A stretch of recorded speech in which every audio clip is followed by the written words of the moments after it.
I do not exist on public professional networks. If you search my name, you will find a florist in Topeka and a retired mechanic in Idaho. That is precisely how the Department of Defense prefers it. My office is a windowless, soundproofed room inside a sensitive compartmented information facility, buried deep within the lower levels of a glass corporate building in Bethesda, Maryland. The facility houses one of the largest defense contractors on the East Coast. To the uninitiated outside world, I am a senior manager reviewing administrative records. To the Pentagon, I am the named security officer holding the critical keys for a Tier 1 special access program. That means if a single classified document is moved without my explicit authorization, federal treason charges are theoretically on the table. My name is Travis Vance. I am 48 years old, a former military intelligence officer who spent 20 years adhering to uncompromising standards. I thrive on strict regulations. Rules are the only boundary separating structured national security from the kind of gross incompetence that ends with congressional subpoenas. On a humid Tuesday morning, I walked into our secure suite feeling the weight of a long week. 3 weeks prior, I had formally submitted documentation for mandatory medical leave under the Family and Medical Leave Act. I was scheduled for a necessary cardiac valve procedure at Walter Reed, a lingering issue from my military service. The medical leave was set for 4 weeks, fully cleared by Human Resources and scheduled well in advance. As I entered the facility, the atmosphere felt visibly off. The air smelled of stale coffee and unaddressed tension. My workstation was spotless, aligned with the same exact precision I used to audit our secure vault logs every evening. But Preston Halloway, our program director, was leaning against my doorframe. Preston was the type of corporate climber who believed buzzwords were a substitute for technical competence. He wore tailored suits and unbuttoned collars, selling grand promises to government agencies while expecting technical experts like me to clean up his operational messes. He looked at me with a strained smile that failed to reach his eyes. "Travis, our resident guardian of the vault," Preston said, his voice echoing off the acoustic padding. "We are gearing up for the major review next month. The $400 million defense contract, the absolute crown jewel of our division. It is a routine audit by the Defense Counterintelligence and Security Agency." "Preston," I replied, logging into my secure terminal. My access password was 24 characters long, composed of complex alphanumerics, and changed every 7 days, and it is only a risk if someone has been cutting corners on compliance. Everything in my files is completely green across the board. I verified the clearance records last night. "Right, you are a machine," Preston laughed, though the sound was dry and forced.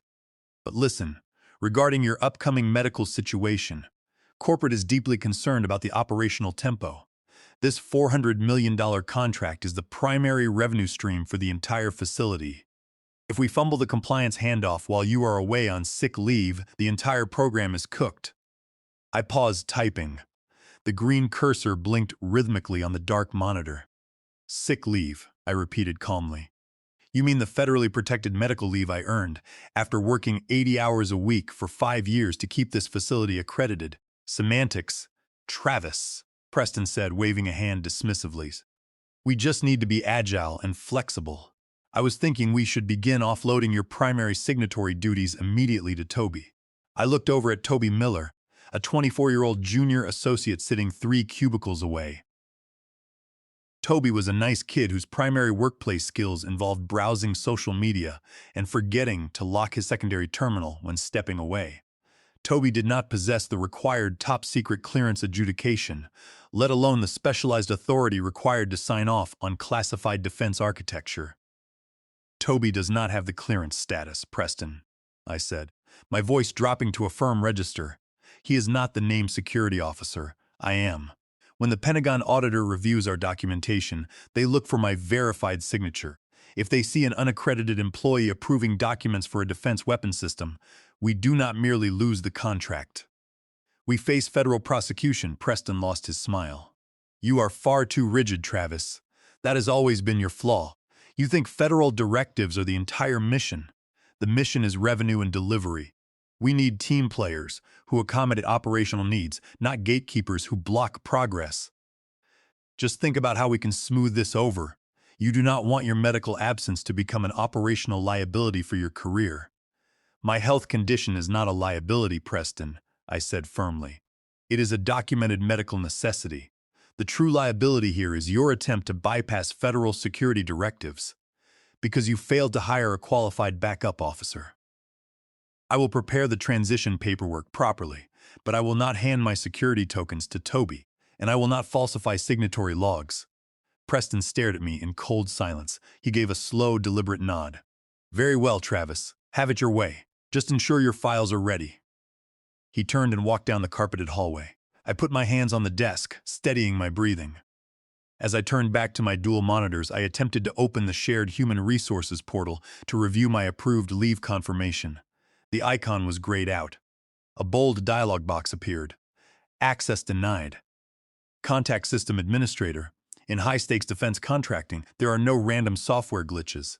There are only vectors of deliberate action. And Preston had just initiated his first move. The following week, the atmosphere inside the facility shifted from subtle friction to complete isolation. Whenever I stepped into the break room, ongoing conversations instantly ceased. When I transmitted encrypted emails requesting updated system schematics for the upcoming federal audit, I received red receipts but zero replies. I was being systematically ghosted by colleagues whose security clearances I had personally adjudicated over the past 5 years. I sat in my office chair, reviewing the official preparation checklist provided by the Defense Counterintelligence and Security Agency. The comprehensive audit was scheduled in exactly 3 weeks. My medical procedure was scheduled in 4. The timeline was narrow, but manageable. Then came an urgent meeting invite pinged on my screen from Preston. Subject: Operational Transition Strategy. Location: Executive Conference Room. No agenda was attached. In corporate defense environments, a last-minute meeting without an agenda is rarely a discussion. It is an ambush. I walked down the quiet corridor carrying my heavy black physical ledger. I never attended management discussions without a physical-bound notebook. Digital records on corporate servers can be altered or deleted by a system administrator with a grudge. Written ink on paper is permanent evidence. Inside the conference room, Preston was waiting alongside Brenda Watson from Human Resources. Brenda was a corporate representative whose professional function was protecting executive leadership. "Travis, please take a seat," Preston said. Gesturing toward a low leather chair, I remained standing near the door. "I prefer to stand, thank you. What is the purpose of this meeting?" "We are concerned about your stress levels," Brenda remarked with artificial empathy. "Preston informed us that you seem overwhelmed with the audit and your pending medical leave." "I am not overwhelmed," I stated calmly. "My audit binders are 90% prepared." "90% is not complete," Preston interrupted. "If your health deteriorates before the audit, the company is left without a designated authority. You need to transfer your named security officer credentials to management today." "Transfer them to whom?" I asked. "Toby has not passed the background adjudication to me," Preston said. "I will hold the designated authority until you return." "Preston, you hold a basic secret clearance. The contract mandates a top-secret clearance with specialized compartment eligibility. You cannot legally act as the named security officer. Attempting to bypass that mandate is a direct breach of federal regulations. If I surrender my authentication tokens to an unaccredited individual, both of us are committing a federal crime." Preston slammed his palm onto the table. "I run this division, Travis. I do not require a lecture on compliance from an employee who is taking a month off for medical care. We have a $400 million contract at stake. If the auditor cannot open a file because you are in a hospital ward, we lose everything." "Then you should have planned your staffing properly," I responded. "I am not surrendering my tokens. That is non-negotiable." Brenda narrowed her eyes. "Travis, refusing a direct instruction from leadership constitutes gross insubordination and grounds for immediate termination. Refusing to commit federal security fraud is protected under whistleblower provisions," I countered. "Would you like me to formally record this meeting as an executive demand to violate National Industrial Security Program standards?" "Because I am fully prepared to file that documentation right now." Silence descended upon the room. Preston's face flushed red. Brenda looked down at her folder. "Fine," Preston spat out. "Return to your desk, but we will resolve this operational bottleneck." I walked back to my office. Upon reaching my desk, I attempted to log into the main security server to back up my correspondence regarding the illegal demand. A red error message filled the screen. Account suspended. Contact system administrator. They were cutting my access. Instead of panicking, I unlocked my heavy physical safe, the combination to which only I possessed. I extracted the hard copy access logs, physical clearance registries, and official audit trails covering the past 6 months. I placed the documents securely into my briefcase alongside my notebook. At 4:55 that afternoon, an email arrived on my personal phone from Brenda. Subject: Employment status update. Dear Travis, effective immediately. Your employment is terminated based on operational incompatibility between your availability and program requirements. Please surrender your security badge immediately. Operational incompatibility was a slick corporate phrase designed to mask retaliatory firing. I grabbed my briefcase and walked toward the primary secure printer, which retained a localized internal memory queue separate from the main network. I accessed the administrator panel on the machine and selected print history. There it was, a document titled Justification Memo, printed by Preston 2 hours prior. I pressed reprint. A single page emerged. The memo detailed Preston's explicit plan to temporarily share authentication credentials among unaccredited staff to pass the audit. Preston had documented his intent to commit federal security fraud on official company letterhead. I folded the paper and placed it inside my inner suit pocket. Moments later, 2 uniformed security officers entered the suite. With Preston following behind, "Hand over your badge, Travis," Preston said. "You are now an unauthorized individual in a classified space." I unclipped my badge and set it on his desk. "Good luck with the defense counterintelligence audit, Preston. Remember that federal auditors cross-reference digital signatures against physical logs." Preston's jaw tightened. "Escort him out," he ordered. As I walked out into the cool evening air, I retrieved my encrypted phone and dialed a familiar number. "Talk to me," a voice answered. "It is Travis," I said. "They just terminated the named security officer." "Idiots," Garrison replied with a dry laugh. "Did you secure the evidence?" "I have everything," I said. "The trap is set." The first 48 hours following my abrupt termination were a structured exercise in strategic preparation. Rather than dwelling on anger, I transformed my dining table into a dedicated operations center. I arranged hard copy access logs, email records, clearance registries, and physical notebooks into a precise chronological timeline. Every illegal request, network lockout, and policy violation committed by Preston was thoroughly cross-referenced with federal security statutes and Department of Defense regulations. However, legal documentation alone was insufficient. I needed precise intelligence regarding how management intended to proceed with the upcoming federal review. Preston was arrogant, but I needed absolute proof that he was executing his fraudulent scheme. I arranged a meeting with Garrison Webb at a quiet diner located along Route 1 in Maryland. Garrison was a retired senior compliance officer who had spent 30 years navigating federal defense regulations. He was a pragmatic veteran who understood how corporate leadership operated when cornered by compliance failures. Garrison slid a mug of black coffee across the wooden table. "So, Travis," he said, leaning back in his booth, "they cited operational incompatibility. That is a blatant violation of the Family and Medical Leave Act, combined with clear retaliation under whistleblower protection laws under Title 31 of the United States Code. A standard wrongful termination lawsuit takes 3 years to resolve through federal courts," I replied, taking a sip of coffee. "I am not waiting 3 years for a corporate compromise, Garrison.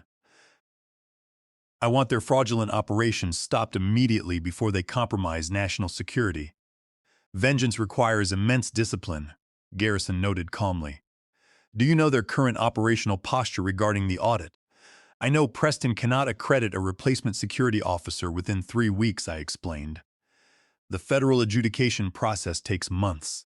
In order to present the required compliance package to the Defense Counterintelligence and Security Agency, he must list an active named security officer.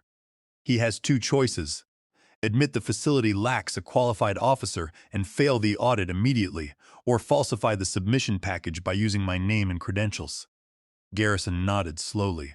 Which means if he submits your name as the active officer while you are terminated, he is making an explicit false statement to federal investigators under Title 18, Section 1001 of the United States Code. That carries up to 5 years in federal prison. Exactly, I said. I need confirmation of what name is listed on the preliminary submission package. Garrison reached into his coat pocket.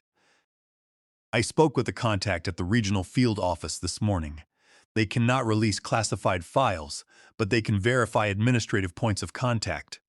Your name is listed as the primary named security officer for the review.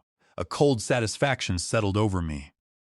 Preston had officially taken the bait. He had submitted federal documentation, claiming I was actively overseeing the security program, teleworking during a temporary transition.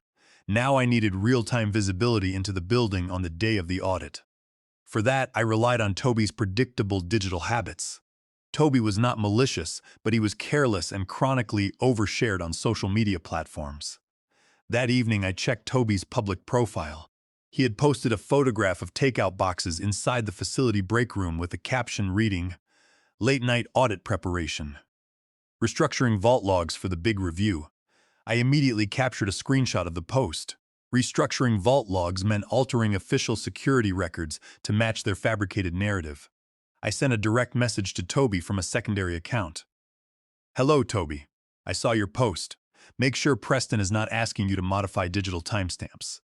Federal auditors always cross-reference local system logs against physical registry books.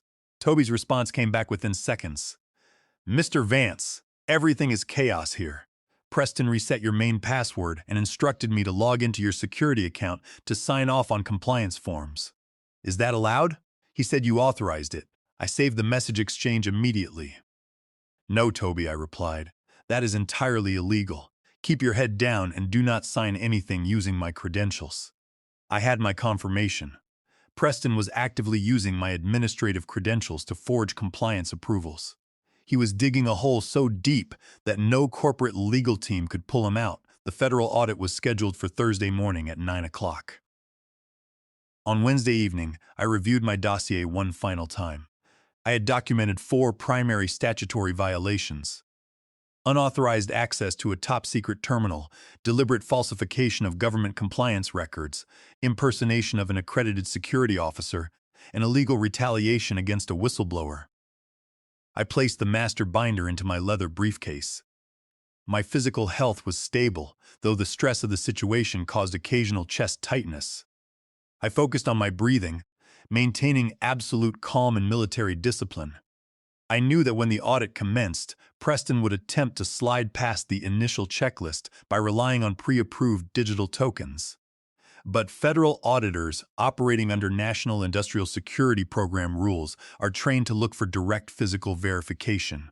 If a named security officer is not physically present in the facility during a Tier 1 program review, the auditor is mandated to verify their identity directly. Preston was setting himself up for an insurmountable federal violation. Everything was in position. The company was walking directly into a $400 million trap of their own making. All that remained was to execute the final phase. On Thursday morning, I woke at 5 o'clock. I dressed in a dark navy suit, polished my black leather shoes, and drove to Bethesda. I arrived at 8 o'clock and took a seat by the window inside a coffee shop positioned directly across the street from the corporate defense facility. The morning weather was cool and overcast. From my vantage point, I had a clear view of the primary entrance and the visitor parking area. At precisely 8:45, a dark government sedan pulled up to the main entrance. A tall man wearing a gray suit emerged carrying a heavy leather briefcase. I recognized him instantly. Lead Auditor Agent Stanford from the Defense Counterintelligence and Security Agency. Agent Stanford was legendary across the defense sector for his absolute refusal to tolerate compliance shortcuts. He was a thorough investigator who had once suspended a contractor facility over a minor discrepancy in physical key control logs. Preston was about to experience the full weight of federal oversight. My phone buzzed on the table. A message from Toby. Agent Stanford is in the executive conference room. Preston is sweating profusely. They are opening the compliance binders now. I took a slow sip of black coffee, keeping my eyes fixed on the building opposite. 10 minutes later, another message arrived. Agent Stanford noticed a discrepancy between the clearance renewal dates and the digital access logs. Preston claimed it was a minor database synchronization error. At 9:25, Toby sent another update. Agent Stanford is not accepting the explanation. He just demanded to speak directly with the named security officer to verify the digital signatures. I hovered my thumb over my phone screen. Toby. Preston just picked up his desk phone. He is telling Agent Stanford that you are teleworking on medical leave and is attempting to answer the auditor's security questions himself using your phone line. That was the absolute threshold. Preston had moved from document falsification to active impersonation. During an official federal inquiry, instead of dialing the federal fraud hotline, I called the primary reception desk of the corporate facility. Corporate reception.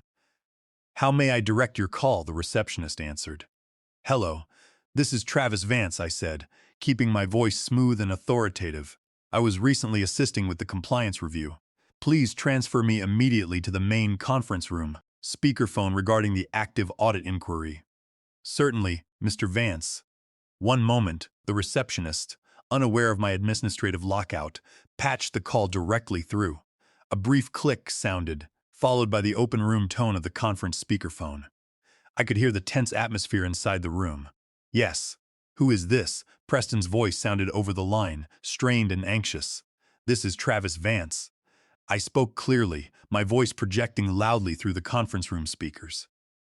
I am calling to clarify an essential matter for the official record.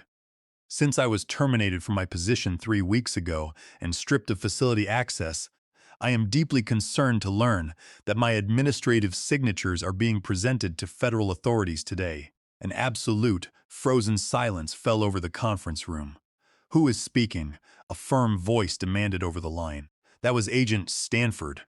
Agent Stanford, this is Travis Vance, the former named security officer, I stated precisely. I am sitting directly across the street with a comprehensive dossier proving that Preston Halloway has falsified compliance records, forged digital signatures, and is currently impersonating an accredited securities officer to pass your review. I immediately disconnected the call. Looking through the coffee shop window, I watched the blinds of the second-floor conference room snap open. A dark silhouette Preston stared frantically out toward the street. I raised my coffee cup in a quiet salute. At that exact moment, a sudden, sharp tightness gripped my chest, a spike of physical tension resulting from weeks of intense strain. I sat back in the chair, focusing on deep, controlled breaths, maintaining my composure while monitoring my pulse. I knew that my physical health required immediate attention, but I remained seated until I verified the official response across the street. Across the street, the impact was instantaneous. Through the glass facade, I saw security personnel moving rapidly through the hallway. Toby sent a series of rapid text messages. Agent Stanford just halted the audit entirely. He ordered all terminals locked down. He is on the phone with the Federal Protective Service and the Inspector General. Preston looks completely pale. The $400 million defense review had not merely failed. It had triggered an immediate federal lockdown of the entire classified facility. Within 20 minutes, 2 marked Federal Protective Service vehicles arrived at the entrance, their emergency lights flashing. Federal agents stepped out and entered the lobby to secure the facility. I picked up my briefcase, walked calmly to my vehicle, and drove directly to the medical center for a thorough evaluation. My physical health required attention, but the mission was accomplished. As I reached the medical center, I reflected on the precision of the operation. Every step had unfolded in strict accordance with federal compliance protocols and statutory requirements. Preston had believed that corporate authority could override federal law, but the Defense Counterintelligence and Security Agency had demonstrated that regulatory enforcement is non-negotiable. My physical health would recover, and the truth was now permanently etched into the federal record. I spent 48 hours at the medical center undergoing comprehensive evaluation following the high-stress confrontation.